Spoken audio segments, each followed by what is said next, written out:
Uh, I realized that. Let's see what we got here. Hmm.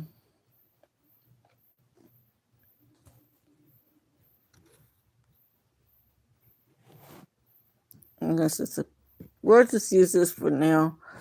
Um, we're in the middle of where? A spider's den. Believe it or not. Um, Bilbo, of course, got into this situation where hopefully, because he has to have Sting in his hand, and my God, we'll see what happens. Because as far as I could see, is that they were caught by the spiders, and Bilbo is in what? Invisible, right? So, so where we had left off was when they were talking, and the spiders were talking to each other, and they were testing out the meat, so to speak, and they were all wrapped up neatly in little bundles and hanging and off the trees and this and that, like little whatever fresh meat for them to eat. But anyway, besides the point, let's go ahead. Let's get started. I'm going to go ahead and read 4 pages. And of course, I just don't want to exhaust myself knowing I'm getting out of this whatever. But anyway, so wow, we're not that far, people, from the end of this chapter, Flies and Spiders, chapter 8 from The Hobbit by JRR Tolkien. And we're going to go ahead and start reading. Bilbo saw that the moment had come when he must do something. He could not get up at the brutes, and he had nothing to shoot with. But nothing about he saw that in this place there were many stones lying in what appeared to be now dry little watercourse.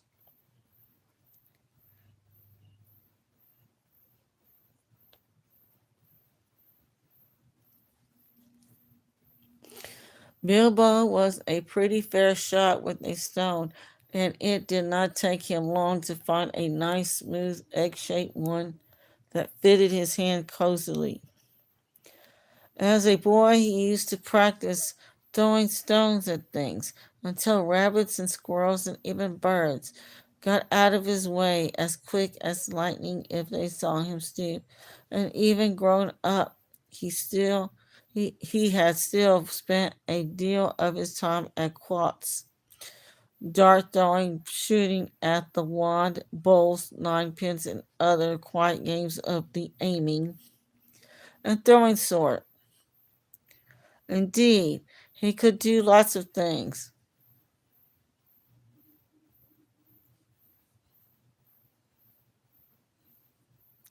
Besides blowing smoke rings, asking riddles, and cooking,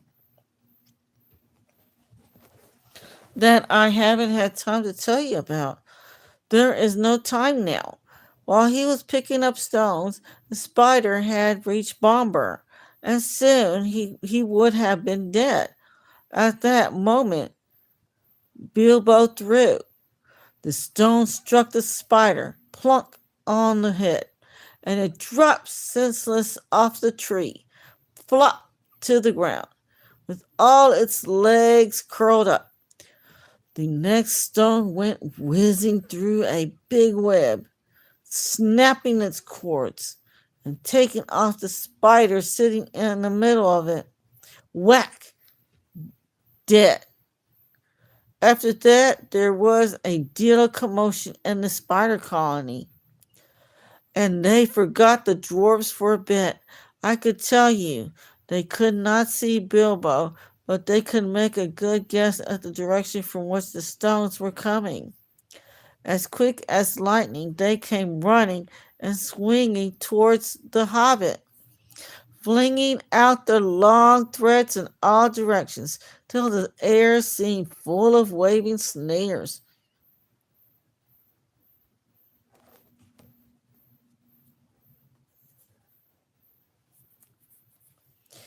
Bilbo, however, soon slipped away to a different place. The idea came to him to lead the furious spiders further and further away from the dwarfs if he could, to make them curious, excited, and angry all at once. When about 50 had gone off to the place where he had stood before, he threw some more stones at these and at others that had stopped behind.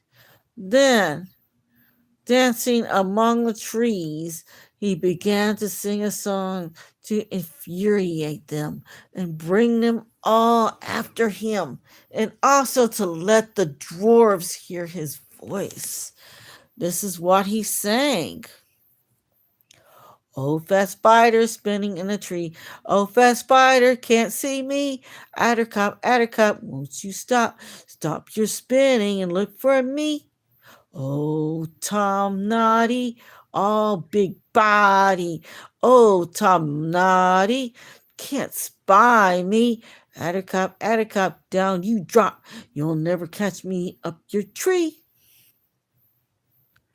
Not very good, perhaps, but then you must remember that he had to make it up himself on the spur of a very awkward moment.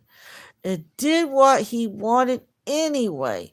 As he sang, he threw some more stones and stamped.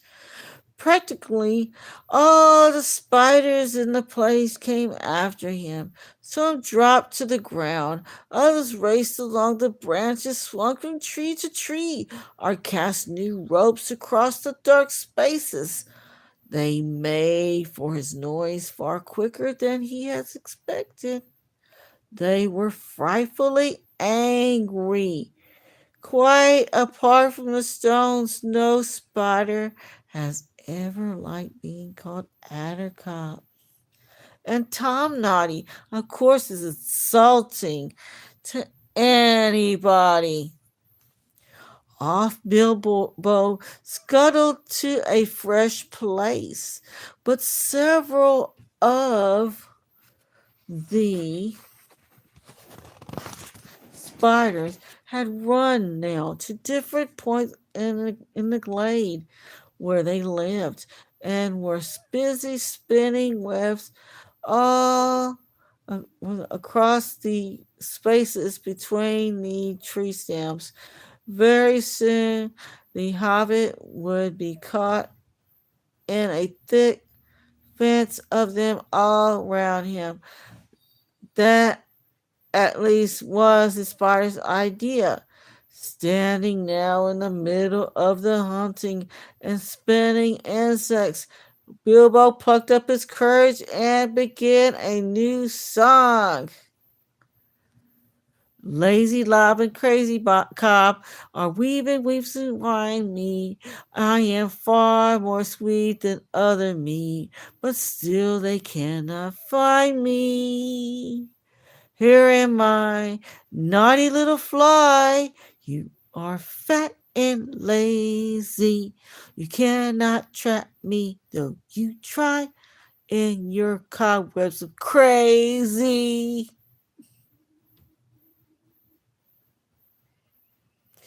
With that, he turned and found that the last space between two tall trees had been closed with a web, but luckily not a proper web. Only great strands of double thick spider rope run hastily backwards and forwards from trunk to trunk. Out came his little sword. He slashed the threads to pieces and went off singing. The spiders saw the sword, though I don't suppose they knew what it was, and at once the whole lot of them came hurrying after the hobbit. Along the ground and the branches, hairy legs waving, nippers and spinners snapping, eyes popping, full of froth and rage.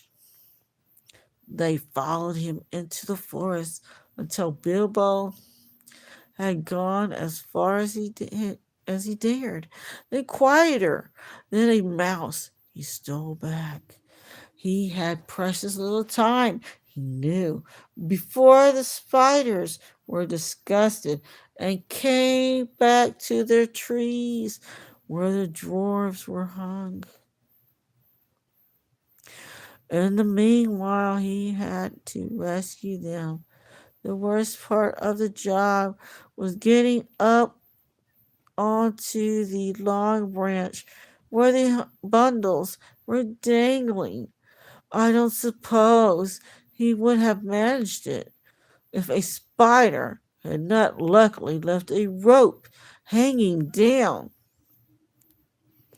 With its help, though it stuck to his hand and hurt him, he scrambled up, only to meet an old, slow, wicked, fat-bodied spider who had remained behind to guard the prisoners and had been busy pinching them to see which one was the juiciest to eat. It had thought of starting the feast while the others were away, but Mr. Baggins was in a hurry, and before the spider knew what was happening, it felt its sting and rolled off the branch dead.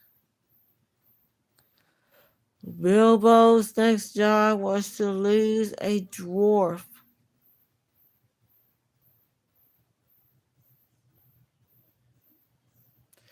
What was he to do?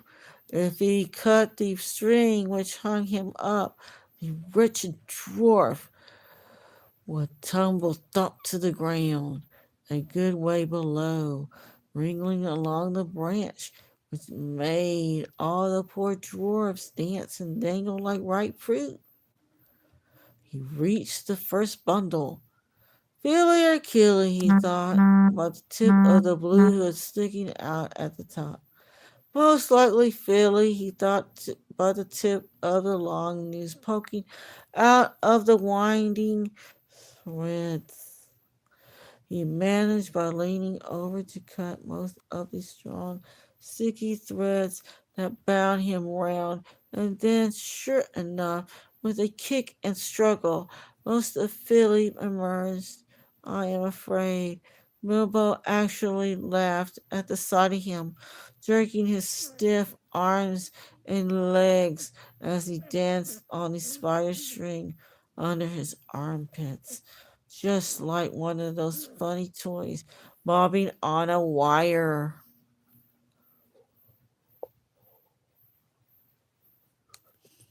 Somehow or other, Philly was got onto the branch, and then he did his best to help the hobbit. Although he was feeling very sick and ill from spider poison and from hanging most of the night and the day, wound round and round, with only his nose to breathe through. It took him ages to get the beastly stuff out of his eyes and eyebrows.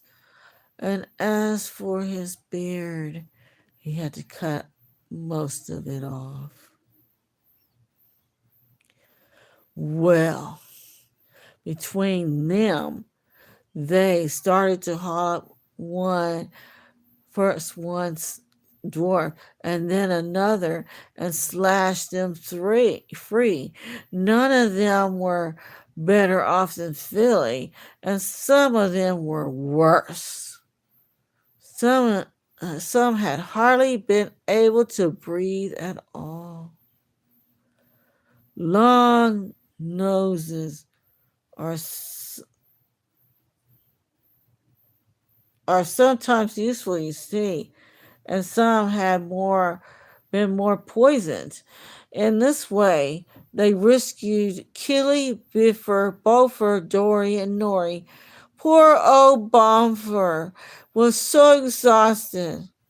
He was the fattest and had been constantly pinched and poked that he just rolled off the branch and fell plop onto the ground, fortunately onto leaves, and lay there.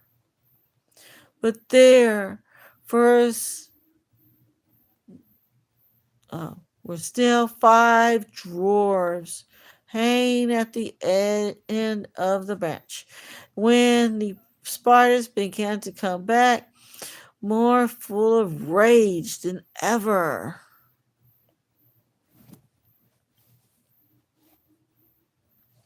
Okay, with that, I'm going to go ahead and stop. We're going to start again at the top of 148.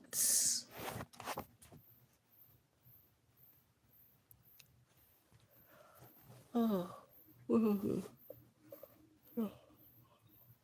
oh, let me go ahead and finish this off. I'll go ahead and read till 149 and then we'll stop. We'll stop at the end of the page. I'll read one more page. Bilbo immediately went to the end of the branch nearest the tree trunk and kept back those that crawled up. He had taken off his ring when he rescued Philly and forgotten to put it on again. So now they all began to sputter and hiss. Now we see you, you nasty little creature. We will eat you and leave your bones and skin hanging on a tree. Ugh, he's got his thing, has he? Well, we'll get him all the same, and then we'll hang him head downwards for a day or two. While this was going on, the other drawers were working at the rest of the captives and cutting at the threads with their knives. Soon all would be free, though it was not clear what would happen after that. The spiders had caught them pretty easily the night before, but that had been unawares and in the dark. This time there looked like being a horrible battle.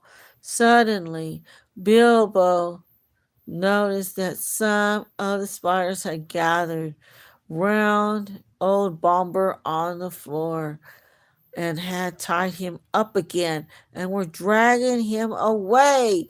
And he gave a shout and slashed at the spiders in front of him. They quickly gave way, and he scrambled and fell down the tree right into the middle of those on the ground. Is his little sword was something new in the way of stings for them. How it darted to and fro, it shone with delight as he stabbed at them. Half a dozen were killed before the rest drew off and left Bomber to Bilbo. Come down, come down, he shouted to the dwarfs on the branch. Don't stay up there and be netted, for he saw spiders swarming up all the neighboring trees and crawling along the boughs above the heads of the dwarfs. And down the dwarfs scrambled or jumped or dropped, 11 all in a heap, most of them very shaky and little use on their legs. There they were at last, 12 of them counting. Poor old Boffer who were being propped up on either side by his cousin Beaver and his brother Beaufort. And Bilbo was dancing about and waving his sting, and hundreds of hungry spiders were goggling at them round and about and above. It looked pretty helpless. Then the battle began. Some of the dwarves had knives, and some had sticks, and all of them could get at stones. And Bilbo had his elfish dagger. Again and again, the spiders were beaten off, and many of them were killed. But it could not go on for long. Bilbo was nearly tired out. Only four of the dwarves were able to stand firmly, and soon they would all be overpowered by like weary flies. Already the spiders were beginning to weave their webs all around them, again from a tree to tree. In the end, Bilbo could think of no plan except to let the dwarves into the secret of his ring. He was rather sorry about it, but it could not be helped. I am going to disappear, he said. I shall draw the spiders off if I can, and you must keep together and make in the opposite direction.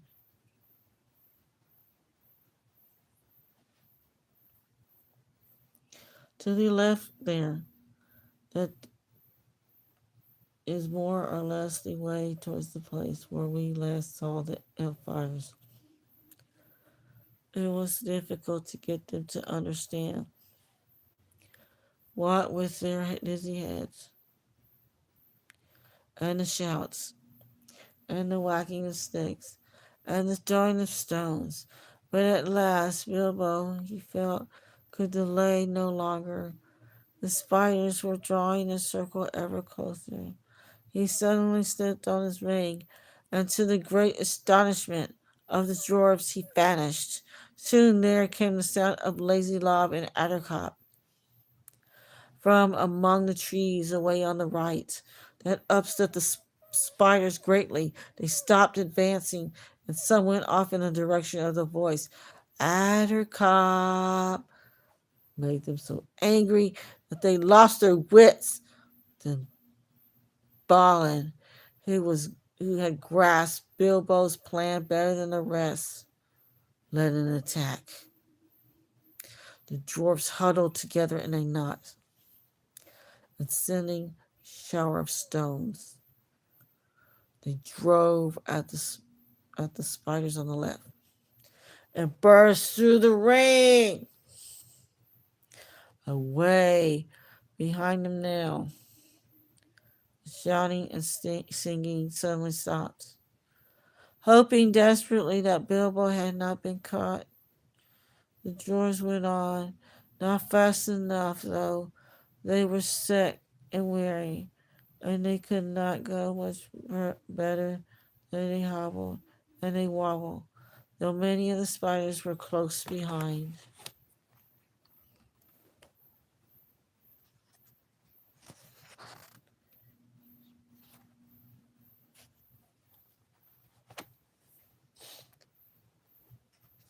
Okay, we're gonna stop on page 150, and let's see.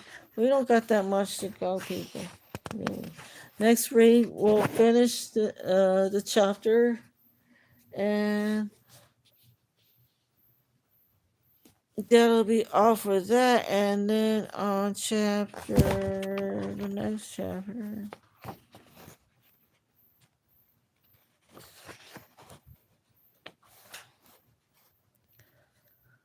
Chapter 9, Barrels Out of Bond. I am going to go ahead and I'm going to post up some pictures, a couple of pictures from the chapter that is on the next read. And one is going to be the Elven King's Gate from across the river. And the other one is going to be the Elven King's Gate. Okay, I'm going to go ahead and I'm going to do that right now. And so everyone could be prepared for the next read next time we get together. So everyone, please go ahead and make sure whatever you do, whether you decide on whatever you talk about and what's going to happen next or whatever within the chapter, and whatever you do in life, please make sure you don't hurt yourself or someone else while you're doing it. And please be responsible if you make someone sad or mad or whatever. And just don't make that person sad or mad. Make sure you just say words that compliment, that heal, that do not hurt. So, yeah.